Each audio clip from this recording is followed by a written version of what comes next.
Oh, tertarik sekali dengan diskusi yang begitu bagus ya. Ini hostnya siapa ini? Bang Suma ya? Iya, Bang Juma. Iya. Iya. Mohon maaf, Bang Suma ya. Bang Suma yang tadi sebagai host ya. Iya. Maksudnya yang barusan menyampaikan penjelasan tadi. Betul, Bang. Menyangkut Alkitab dan sebagainya gitu, menyangkut kekristenan dan sebagainya. Gitu ya? Iya, Bang. Bang Suma ya? Saya, Bang. Halo. Iya. Iya, Bang Dep, itu Bang Juma, Bang Dep. Bang Dep, gemes deh. Oh, siap, Bang Zuma. Ini coba konfirmasi dulu dengan Ibu tadi karena penjelasannya mungkin lebih detail ke Ibu ya tadi. Mungkin lebih substansinya ke Ibu karena penjelasan itu mungkin tadi lebih. Ya, ibunya langsung pingsan Bang Dep setelah mendengar penjelasan dari Bang Juma. Ibunya langsung pingsan tuh. Sekarang Bang Dep aja dulu sambil nunggu ibunya ciuman. Iya, jadi begini Bang Juma, saya kan cuman sebagai ya pemerhati untuk hadir di rumah aja. Mau mendengar apa penjelasan Bang Suma menyangkut Alkitab dan sebagainya. Itu menurut kami sesuatu hal yang luar biasa ya. Sesuatu hal yang luar biasa. Seorang muslim yang by data kemudian bisa memahami Alkitab itu luar biasa. Nah, ini satu pertanyaan dari saya gitu Bang Zuma. Boleh ya? Silakan, Bang, silakan. Saya butuh penjelasan. Penjelasan gini. Bang Zuma cukup memahami tentang Alkitab, apalagi tentang Al-Quran gitu. Nah, saya minta dari Bang Zuma tolong menjelaskan tentang apa itu kelemahan daripada Alkitab dan apa kelemahan daripada Al-Quran. Gitu. Baik, Gitu. Saudara. Jadi gini. Segala sesuatu yang sifatnya berkesinambungan, segala sesuatu nih yang sifatnya berkesinambungan atau temporer. Ini lebih substansi, gini Bang Juma, lebih substansinya kepada kelemahan daripada Alkitab maupun kelemahan daripada Al-Quran. Gitu. Saya cuma minta dua itu aja, gitu. Iya. Jadi gini, lebih substansi ya. Gitu, Bang. Iya. Kalau berbicara mengenai Bible, kelemahannya itu tertinggal oleh zaman, tergerus oleh perkembangan masa. Semakin maju perkembangan kehidupan manusia, semakin beradab, semakin mencapai kepada puncak kejayaan manusia itu, Bible semakin tergerus. Dari aspek ilmu, tergerus. Dari segi ekonomi, tergerus. Kedokteran, tergerus. Ilmu pengetahuan umum, tergerus. Bible tidak bisa menghadapi kenyataan. Bible tidak bisa menghadapi keadaan. Bible tidak bisa menghadapi situasi kehidupan manusia itu sendiri. Bahkan alam semesta. Kelemahan Bible itu di situ. Tidak sanggup menjawab hal kemaslahatan kehidupan manusia. Sedangkan kalau berbicara mengenai Al-Quran, kelemahannya adalah tidak memiliki kelemahan. Itu kelemahan Al-Quran itu tidak memiliki kelemahan. 1400 tahun silam hukum boleh berganti, zaman boleh berubah, ilmu pengetahuan boleh sampai kepada puncak kejayaannya, akan tetapi tak mampu melengsarkan Al-Quran sebagai simbol kebenaran yang bersumber daripada wahyu dan kaitannya dengan akal manusia. Itu kelemahannya itu di situ. Al-Quran ini tidak bisa ditinggalkan oleh zaman. Seperti apapun kemudian perkembangan di atas muka bumi ini, Al-Quran kelemahannya tidak bisa ditinggal. Dan kelemahan yang paling kemudian, ya silakan. Iya, dari pembedahan pertanyaan saya lebih cenderung bahwa Al-Quran tidak mempunyai kelemahan gitu ya. Lebih mengerucut ke situ. Kemudian dari sisi Alkitab mungkin tergerus dengan keadaan zaman gitu ya. Jadi Bang Juma lebih spesifik bahwa Alkitab tidak bisa untuk memberikan tujuan kemaslahatan untuk Bang Dep, kalau Bang Juma lagi menjelaskan, tolong jangan dipotong dulu sampai selesai. Kecuali kalau udah selesai, baru giliran Bang Dep. Bang Dep ngomong, Bang Juma nggak motong loh Bang Dep. Biarkan setelah selesai baru disanggah ya. Sekarang Bang Dep diam dulu, biar Bang Juma yang menjelaskan, oke? Oh boleh. Ini sorry karena kita baru bergabung di Iya. Terlalu semangat baru abang bergabung kita. di room sehingga oke, baik lanjut Bang. Lanjut. Iya. Kemudian kelemahan Lanjut dengan Al-Quran.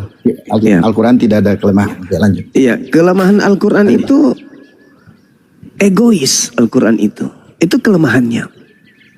Egoisnya dia nggak mau dikalahkan oleh kebenaran apapun, baik secara ilmiah, secara bahasa. Itu Al-Quran egois. Dia nggak mau tunduk kepada hukum manusia. Dia nggak mau tunduk dengan hukum alam. Bayangkan aja nih, Al-Quran 1400 tahun silam dengan nuansa bahasa Arab masuk ke negara yang sangat-sangat maju di atas muka bumi ini, negara terpopuler, negara super. Begitu dia masuk, Al-Quran tidak mau tunduk kepada bahasa yang ada di dalamnya. Meskipun penduduk dalam satu negara itu benci kepada Al-Quran, begitu Al-Quran masuk ke dalam negara tersebut, orang-orang yang membencinya tidak mampu merubah Al-Quran yang tadi bahasa Arab menjadi cukup menggunakan bahasa negara tersebut. Terlalu ego Al-Quran itu. Ketika kemudian ada temuan baru yang ditemukan oleh para ilmuwan, para pakar, Al-Quran busung dada. Saudara, yang kau temukan beratus tahun dengan alat canggih, aku sudah lebih dulu menyatakannya 1400 tahun silam. Kelemahannya Quran itu di situ. Terlalu sombong Al-Quran itu terhadap alam semesta ini, kecil alam semesta ini. Apa yang diuraikan Al-Quran, temuan-temuan para ilmuwan, begitu ditemukan dengan tepuk dada, Al-Quran lantas mengatakan, 1400 tahun silam aku sudah menyatakan itu, Cahayu. Itu kata Quran. Jadi Al-Quran ini tidak pernah mau tunduk kepada ilmu pengetahuan manusia. Dia selalu di atas. Kelemahannya itu di situ. Makanya Al-Quran itu ya tak mampu ada manusia yang mampu mengorek kesalahannya. Kalaupun ada yang mencoba, paling ngulik-ngulik terjemahan. Karena Anda bertanya tentang kelemahan, ya saya sampaikan itu kelemahan kitab suci Quran. Itu kelemahannya. Dia tidak mau tunduk kepada hukum yang dibuat oleh manusia. Dia senantiasa selalu berada di atas daripada hukum-hukum yang ada. Sehebat apapun hukum yang ada dibuat oleh manusia, hukum itu akan berganti. Tapi hukum yang ada di Al-Quran, sekali tetap nggak pernah berubah. Setinggi apapun hukum yang ada di dunia ini, Al-Quran tidak tunduk terhadap hukum tersebut. Contoh, itu tadi, ketika yang terjadi dalam sebuah negara, hukum ini Al-Quran masuk, nggak mau diwarnai oleh hukum yang ada di sana, nggak mau. Dia akan berdiri tegak sesuai dengan apa yang ada di dalamnya.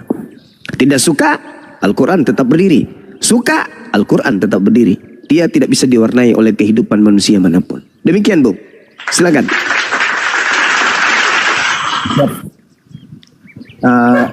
Baik Bang Juma.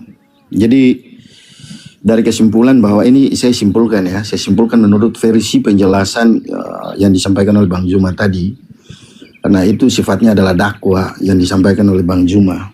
Tapi pada prinsipnya adalah kita menerima sebagai teman dalam diskusi dalam roomnya Bang Juma ya, bahwa terkait dengan ini saya tanggapi dikit, bahwa terkait dengan Alkitab itu tergerus dengan keadaan kehidupan manusia. Pada prinsipnya kalau saya pribadi ya, ini karena mungkin faktor saya adalah sebagai seorang Kristen, saya menyatakan bahwa enggak, dan itu saya bantah ya, saya bantah itu dan saya enggak terima. Prinsip lain bahwa saya menanggapi apa yang disampaikan oleh Bang Juma terkait dengan kelebihan daripada Al-Quran itu adalah bahwa Al-Quran tidak pernah mau tunduk terhadap apapun dan di zaman apapun, di zaman manapun tetap Al-Quran itu tetap berdiri tegap gitu ya, kalau nggak salah. Dalam sisi lain bahwa Al-Quran tetap menggunakan bahasa Arab itu, dan di negara adik kuasa sekalipun tetap Al-Quran bisa berdiri tampil dengan bahasa Arab dan sebagainya. Dari sisi sudut pandang lain, pada prinsipnya bahwa menjadi sebuah pertanyaan bagi kami bahwa diwajibkan semua pengikut Muslim, ya, dalam tanda kutip, Muslim harus bisa menguasai bahasa Arab dan bisa mampu untuk bisa menerjemahkan apa yang dimaknai dalam penjelasan penjabaran Al-Quran itu sendiri. Banyak yang terjadi, banyak ini menurut pengalaman saya nih Bang, ya, kita diskusi bahwa banyak yang terjadi di, nggak usah kita lihat negara lain lah, negara dikuasa dan negara-negara yang lain, nggak usah, kita lihat di negara kita sendiri, di Indonesia, bahwa sebagian besar teman-teman saya yang ada di teman-teman saya dalam lingkup komunitas saya banyak Muslim, Bang. Terkadang kita diskus dalam ini, lu paham nggak, bisa nggak baca Al-Quran? Ya, ini yang tadi disampaikan kelebihan Bang Juma sampaikan, bahwa kelebihan daripada Al-Quran adalah tidak mau memperbaharui diri dalam konteks bahasa apapun itu, dan tetap Arab tetap ada. Nah, persoalannya adalah bahwa nggak usah kita melihat yang lain di Indonesia yang notabene-nya adalah cukup besar penganut umat Muslim, ya, di negeri ini. Tapi kalau dipresentasikan hampir dari 100% penganut Muslim, hampir 100%, Bang. Kalau kita konotasi dalam 100%, kalau 20% orang tidak, 80 lah, hampir 90% orang itu tidak paham dengan Al-Quran, dan dia tidak kalau dilepas kemudian suruh dibacakan itu Alkitab, dan dia bisa memahami, bukan Alkitab sih, Al-Quran, disuruh untuk bisa membacakan Al-Quran, kemudian dia bisa memahami makna daripada Al-Quran, dia nggak paham, Bang. Itu menurut pengamatan saya. Bahkan saya bertanya, you bisa nggak berbahasa Arab? Dalam diskusi kami, ya, dalam diskusi kami saya bertanya, you bisa nggak berbahasa Arab? Ya bisa. Lah, kalau lu mati, andaikan lu mati, kesananya Allah bertanya pada kamu, berbahasa kamu nama siapa, pakai bahasa Arab, kamu bisa jawab? Jangankan jawab, ngerti Bang, aja langsung nggak ke bisa. poin aja Bang, jangan muter-muter di situ Bang, jangan bermain kata di situ Bang. Enggak, bukan, ini kan diskusi. Maksudnya tadi kan penjelasan dari Bang Juma kan saya potong, bukan saya potong, saya kan masuk, Bang. Ya udah, sekarang Ketika kembali saya ke poin masuk, Bang, kembali ke poin Bang. ya poin kan saya sampaikan bahwa penjelasannya adalah bahwa kelemahan menurut saya loh. Karena saya bertanya menyangkut kelemahan daripada Al-Quran itu apa, kan saya sampaikan bahwa kelemahannya adalah tetap mempertahankan sesuatu yang pada prinsipnya tidak mengedukasi umatnya sendiri. Nah, ini kita cerita dunia loh, kategori dunia, di mana bahasa masing-masing daerah itu berbeda, negara ini berbeda, di dunia ini berbeda. Nggak usah kita lihat di mana-mana lah, Indonesia tadi kan saya bilang, sanggup nggak umat Muslim itu sendiri memahami tentang Al-Quran itu, membaca, jangan paham dulu Pak. Bahasa Indonesia dalam artian begini Pak, terkadang orang bisa membaca tapi untuk mengerti nggak bisa gitu. Orang bisa baca satu alenia itu selesai, tapi untuk menjabarkan, kita bisa bertanya kepada dia, bisa paham nggak apa yang kamu baca? Belum tentu. Orang bisa baca tapi mengerti, belum tentu juga, dia bisa paham, bisa baca tapi memahami belum tentu, apalagi bahasanya berbeda gitu kan, bahasanya berbeda, tulisannya berbeda.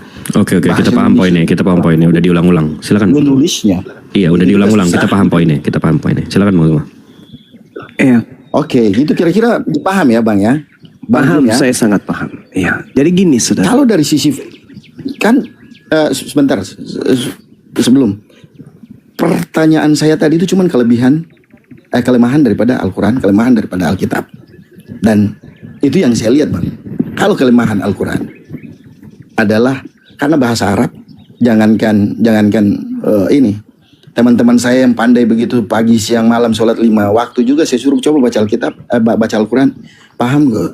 Saya juga masih kurang Bang, nggak, bukan kurang, hampir sebagian besar nggak bisa membaca itu, gitu loh. Kira-kira sih itu. Jadi yang tadi Bang Juma sampaikan bahwa Al-Quran tidak punya kelemahan, saya bilang itu situlah kelemahannya Al-Quran, gitu loh Bang.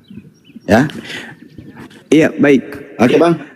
Ya, silakan simpan Lanjut, Pak. simpan wadah di bat. Bang, aduh, ngomong terus, gua kick juga lo, bikin kesel.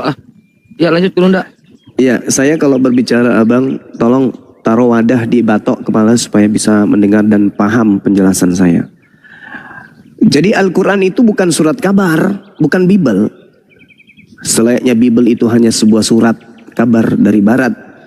Al-Quran itu bukan hanya sekedar membaca lalu paham isi, enggak. Al-Quran ketika dibaca, yang pertama yang membacanya itu mendapatkan pahala. Apa pahala itu? Harta surga. Dan yang mendengarkan pun demikian adanya, mendapatkan harta surga, yaitu pahala, amalan baik. Yang kedua, orang-orang yang membaca Quran, terlepas dia paham atau tidak, itu diselamatkan pada saat hari penghisaban di akhirat. Al-Quran itu akan menjadi tempat naungan yang akan menaungi orang-orang yang sering membaca Quran pada saat hari penghisaban. Yang ketiga, orang-orang yang membaca Quran itu menjadi bagian dari hamba-hamba Allah yang menjadi kekasih Allah dan kepercayaan Allah. Untuk mengimplementasikan Al-Quran, yang dikatakan dalam Al-Quran, aku yang mewahyukan, aku yang menjaga. Jadi yang membaca Al-Quran ini adalah orang-orang yang menjalankan apa yang menjadi firman Allah itu sendiri. Jadi amal pahalanya itu sangat dekat.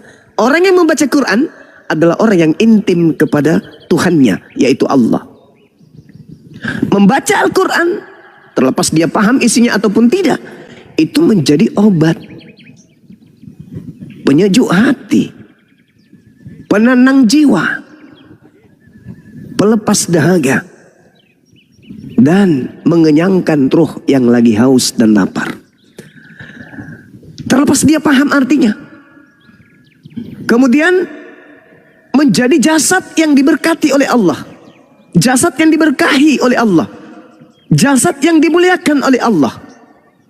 Meskipun beliau, orang-orang yang membaca Quran ini tak paham artinya. Kemudian orang yang membaca Quran itu dijauhkan dari godaan iblis. Lalu orang yang membaca Quran senantiasa mendapatkan perlindungan dari Allah.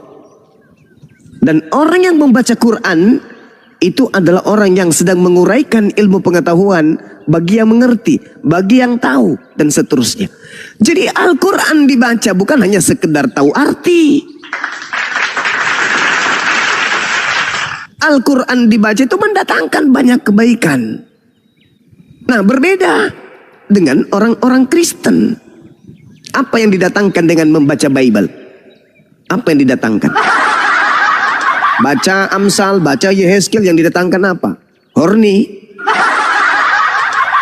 Membaca kemudian Tuhan ditampar, diludahin, digebukin, ditelanjangin, ditonjok. Apa yang muncul? Pembelajaran apa yang bisa diterima di situ? Stupid. Jahiliyah, kebodohan. Jadi berbeda. Orang membaca Quran tanpa mengerti artinya pun masih mendatangkan nilai positif. Mereka kemudian diselamatkan pada hari penghisaban. Mereka menjadi orang-orang yang dicintai oleh Allah, menjadi orang kepercayaan Allah, menjadi perpanjangan tangan Allah untuk menyampaikan firman Allah, menjadi obat bagi orang yang sakit, menjadi orang yang diberkahi jasadnya, dijauhkan dari godaan syaitan, mendapatkan senantiasa perlindungan dari Allah, membuat hati tenang, dan seterusnya. Itu kebaikan-kebaikan yang dialami oleh yang membaca Quran meskipun tak paham. Huwallahul ladzi la ilaha illahu alimul ghaibi wasyahadah huwar rahmanur rahim. Huwallahul ladzi la ilaha illahu al-malikul qudusus salamul mu'minul muhaiminul azizul jabbarul mutakabbir subhanallahi amma yusrikun. Huwallahul khaliqul bari'ul musawwiru lahul asma Bang Juma kenapa menangis?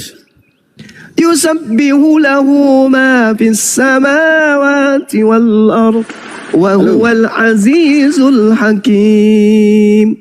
Jadi orang yang tidak ngerti Quran, membaca Quran menenangkan hati, membuat hati kita tenang.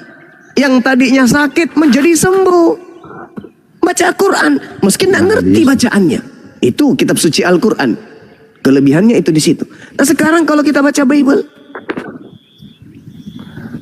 berbahagialah tete yang engkau isap. Ilmu apa yang bisa kita dapatkan di situ? Ilmu apa? Gak ada ilmu. Jadi begini Itu. Bang Juma. Jadi saudara, membaca Lebih- Quran itu Iya, bukan hanya satu aspek Baca saja, Quran bagaimana harus kita ngerti. mau baca bahasa Arab aja kita nggak mengerti. Nah itu dia makanya Hah? nubuatannya Bagaimana di dalam mungkin? kitabnya orang Yahudi, kitab itu kitab termeterai. Yang bisa membacanya hanya orang-orang yang dipenuhi oleh Roh Kudus. Kalau dipenuhi roh setan, nggak bisa baca Quran, nggak bisa. Nah, kelebihannya Mana yang kedua bisa. adalah Berarti kelebihannya yang semua kedua ada itu adalah- semua setan dong, termasuk yang lagi dengar ini. semua kelebihannya setan. yang Benar. kedua adalah jangan ke histeris dulu, jangan kesurupan setan dulu. Kelebihannya yang kedua adalah Gitu loh. orang Islam bisa baca original teks kitabnya. Orang Kristen sampai bulu alisnya hilang, tanpa mata berbulu lagi. Orang Kristen tak bisa baca original teks kitabnya. Itulah kelebihan daripada orang Apa Kristen. kelebihannya coba? Apa kelebihannya orang yang Kelebihannya tidak apa? bisa baca original teks kitabnya sendiri? Kelebihannya apa? Apa kelebihan dari Sekarang orang? saya bertanya, Ya, untuk saya Bang juga Juma. bertanya, Bung. Kayak- Apa kelebihannya orang yang tidak mampu membaca original teks kitabnya sendiri? Kalau orang Islam tidak mengerti terjemahannya, sudah disiapkan buku terjemah. Misalnya nih, orang membaca Alhamdulillahirabbil alamin. Tahu bacaannya? Enggak ngerti. Tinggal buka terjemah. Oh, ini terjemahannya. Nah, Orang Kristen. Arab membodohi kalian aja nih umat Muslim. Benar loh. Biadab, kau jangan ngomong kayak gitu, Jeng. Emang benar-benar jangan Jeng, kalau jangan baca ngomong gitu Al-Quran kan, Jeng. Kenapa, Jeng? Karena terjemahannya kan ada, Jeng. Iya kan, Jeng? Terjemahan Al-Quran ada kan, Jeng? Nah, sekarang original teks kitabmu mana? Ketika kamu baca kitabmu, kau bacalah. Pada mulanya adalah firman. Firman itu bersama-sama dengan dewa. Dan firman itu adalah dewa. Dewa itu telah menjadi manusia. Mana original teksnya? Coba kau baca. Benar enggak itu? Benar enggak kayak gitu? Mana original teksnya? Bisa kau baca aslinya? Nggak bisa, Baman. Jadi kalau orang Islam paham asli, ngerti aslinya. Habis itu kalau mereka ingin mendalami materi, tinggal buka terjemah. Ya toh? Nah sekarang coba kau buka lagi. Kau buka kitab mulai itu. Kau buka. Baca di kitab lain. Kau baca kitabmu. Habis itu baca coba original teksnya. Ya nggak bisa. Begini saja saudara David, anak asuh. Begini. Kau buka kitabmu sekarang. Anak asuh kenapa kau turun lagi? Kau buka kitabmu, saya buka kitabku. Kau baca Yohanes 1 sampai data nomor 5. Yohanes 1, nomor 1, nomor 2 sampai nomor 5. Kau baca, habis itu kau buka original teksnya. Nah, kau baca original teksnya. Bisa nggak? Nggak bisa. Sekarang saya baca kitabku dalam bentuk original teks. Habis itu saya baca Indonesianya. Bisa nggak? Ya bisa dong. Jadi original teks asli saya bisa, terjemahannya saya bisa. Lah kamu terjemahan tok. Bisa nggak baca bahasa aslinya? Itulah kegoblokan kalian. Ya itulah kau karena kau anak asuh. Itulah anak asuh kau. Itu anak asuh, kau anak asuh. Kau anak asuh kau. Anak asuh, makanya kau bodoh. Kau yang anak asuh. Kau bodoh Sekarang sekali. kau bisa nggak baca original Dibodohi. teksnya kitabmu? Bisa nggak kau baca original teks kitabmu? Goblok anjing kau. Ya kau anak asuh. Coba bisa nggak kau baca original teks kitabmu? Mana kau tahu mana yang benar, mana yang salah? Kalau kami nggak bisa dibodohi, kenapa? Karena ada original teksnya, ada bahasa aslinya. Begitu kemudian terjemahan salah, kembali ke original teks. Lah kamu mana kau bisa tahu yang mana yang asli, mana terjemahan benar, mana terjemahan yang salah? Apa yang menjadi rujukanmu? Yang menjadi rujukanmu bahwa itu asli, itu salah, itu benar, itu salah, apa? Original teksnya yang mana? Kau Kau ngerti? Gak bisa. Itulah Kristen. Manusia dompala. Manusia bahlul. Bisanya hanya menghujat. Nah, kau itu B2. Dengar aslinya. Cuma modal congor kau itu, Zuma. Saudara, yang Apa yang saudara B2 Dipa? itu, yang B2 itu yang di dalam tubuhnya mengalir darah babi. Ya, Darahnya tapi darah babi, Islam juga dagingnya boleh makan darah B2 babi. juga kalau apa? Seluruh yang ada di Kalau dalam tubuhmu B2. itu adalah darah babi semua, penyebab daging babi, nutrisi babi tuh tumbuh di dalam tubuhmu. Jadi kau itu separuh babi karena makananmu babi. Kami melihat babi jijik. Kau masukkan ke dalam perutmu babi itu kan? Kan B2 juga penyembah batu. Iya kan? Kau Kalau masukkan terpaksa babi itu kau dalam makan perutmu B2 kan? juga. Kamu lihat babi, Jangan mudah congor habis itu kau kau masukkan gimana? ke dalam perutmu. Iya kan? Nah, kami melihatnya aja jijik. Kamu malah masukkan ke tubuhmu. Cuma kau- Jadi kau yang B2 itu testimoni yang kamu. anak kecil nak, kayak nabimu. B2 itu kamu. Hah? Oke. Ya Ada Tuhanmu istimewa isap anak puting. kecil. Tuhanmu isap puting gimana dong? Cuma anak kecil cuma. Udah turunin. Ada Kalau sudah anak menghujat kecil kayak gini seperti turunin, nabimu, dia turunin. Host, jangan dibiarkan host. Anak asuh ini menghujat. Kalau menghujat sudah berlebihan diturunkan. Ya. Nanti mereka menghujat, kita balas kesurupan sendiri. Udah ku jelaskan baik-baik. Pertanyaanmu ku jelaskan baik-baik dari aspek ilmu. Kau katakan inilah kebodohan kalian. Wah, inilah kalian gampang dibodohi katanya sama Arab. Wah, mancing orang emosi lah itu namanya. Kami baca bahasa Arab, tapi dengan mudah kami menemukan terjemah. Sinkron kan antara bahasa Arabnya dengan terjemahannya. Nyambung. Kami bisa baca bahasa Arabnya, bisa juga baca terjemahan. Nah Kristen, hanya terjemahan doang, nggak bisa original teksnya. Itulah yang membuat sakit hati kalian. Sakit hati, memang sakit hati. Ngaku anak Tuhan tak bisa baca kitab sendiri. Sakit hati, memang sakit hati. Ngaku anak Tuhan tapi buta kitab sendiri. Sayang. Semua binatang sudah dimakan, monyet dimakan. Padale dimakan, kera dimakan, kuda nil dimakan, ular naga dimakan, belut listrik dimakan. Apalagi? Semua. Kecoa, tikus, ular, komodo dimakan. Parakang, pararang, padale dimakan semua. Tapi tak sanggup baca kitabnya sendiri. Sakit hati, kamu sakit hati karena kalah argumen sama Bang Suma. Sakit hati, kamu sakit hati. Tujuannya menista malah jadi ternista. Oh ye. Lucunya Gurunda awalnya itu semap, awalnya intelektual, sok-sok gimana gitu. Ujung-ujungnya anjing lu, bagong, babi lu. Sakit hati lo kan? Aku bisa Quran, bisa Bible. Lu cuman bisa terjemahan, lu nggak bisa Quran. Sakit hati. Sakit hati dong. Sakit hati Allah. Bang Suma bisa Al-Quran, bisa baca Quran. Allah, pendetamu nggak bisa bahasa Yunani. Nggak bisa baca tulisan Yunani. Sakit hati kau kan? Merasa tanta. Makanya jangan menghujat. Kau santai aja nya. Kau ngata-ngatain. Saya sudah menjelaskan. Kau bilang kau dibodoh-bodohi. Ya aku bilang lah kau anak asuh. Ya kan?